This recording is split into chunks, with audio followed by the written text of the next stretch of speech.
गुरु ने अपना गोचर शुरू कर दिया है अपनी उच्च की राशि कर्क में। चलिए जान लेते हैं कि तुला राशि और तुला लग्न वाले लोगों के लिए ये गोचर कैसा होने वाला है।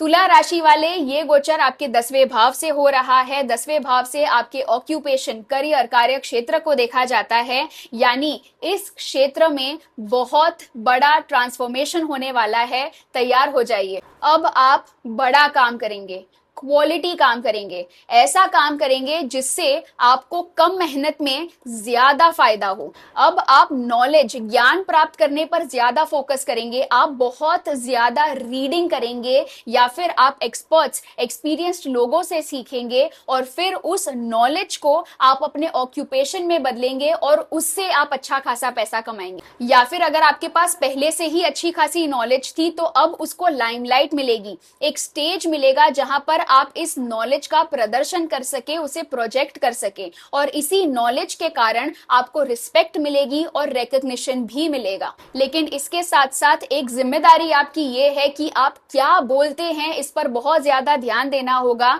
क्योंकि अब आपके एक एक शब्द को सीरियसली लिया जाएगा, उसे एक एडवाइस की तरह लिया जाएगा, तो लोग उस पर अमल कर सकते हैं। तो आप क्या बोल रहे हैं उस पर ध्यान दीजिएगा। अगर आपने कुछ गलत कहा और उससे अगर लोग इन्फ्लुएंस हो जाते हैं तो उससे लोगों को नुकसान हो सकता है और आपकी इमेज को हानि हो सकती है। इसीलिए कंट्रोवर्सी से बचने के लिए भी थोड़ा सा अपनी वाणी पर संयम रखिएगा। अब ऐसा है कि गुरु की टेंडेंसी होती है लोगों का भला करना अपने ज्ञान से, लेकिन इसके कारण लोग आपके ज्ञान का फायदा भी उठा सकते हैं। इसीलिए जितना हो सके उतना आप अपने ज्ञान को रिजर्व रखिएगा और जहां पर आवश्यकता हो केवल वहीं पर अपना ज्ञान दीजिएगा। और इसके लिए आपको मुफ्त में भी कहीं पर सलाह नहीं देनी है, वरना आपकी वैल्यू डाउन हो सकती है। गुरु की दृष्टि दूसरे, चौथे और छठे भाव पर होगी। दूसरे भाव से आपकी वाणी को देखा जाता है, आपकी वेल्थ को देखा जाता है। छठे भाव से आपके कार्य यानी सर्विसेज को देखा जाता है। दोनों को मिलाकर के एक बात तो तय है कि आपका इनकम ग्रोथ होने वाला है आपकी वाणी के चलते, और फिर आप इस इनकम को सही जगह इन्वेस्ट करने के बारे में सोचेंगे ताकि आप उसको बड़ा बना सके, आगे जाकर के मल्टीप्लाई कर सके अपनी वेल्थ को। यानी आप किसी लॉन्ग टर्म इन्वेस्टमेंट के बारे में भी सोच सकते हैं। प्रॉपर्टी में निवेश करने के भी अच्छे खासे अवसर बनते हुए दिखाई दे रहे हैं। अब क्योंकि छठे भाव में मीन राशि में शनिदेव का गोचर हो रहा है, तो शनिदेव हार्ड वर्क को दर्शाते हैं। शनिदेव जो हैं वो डिसिप्लिन को भी दर्शाते हैं।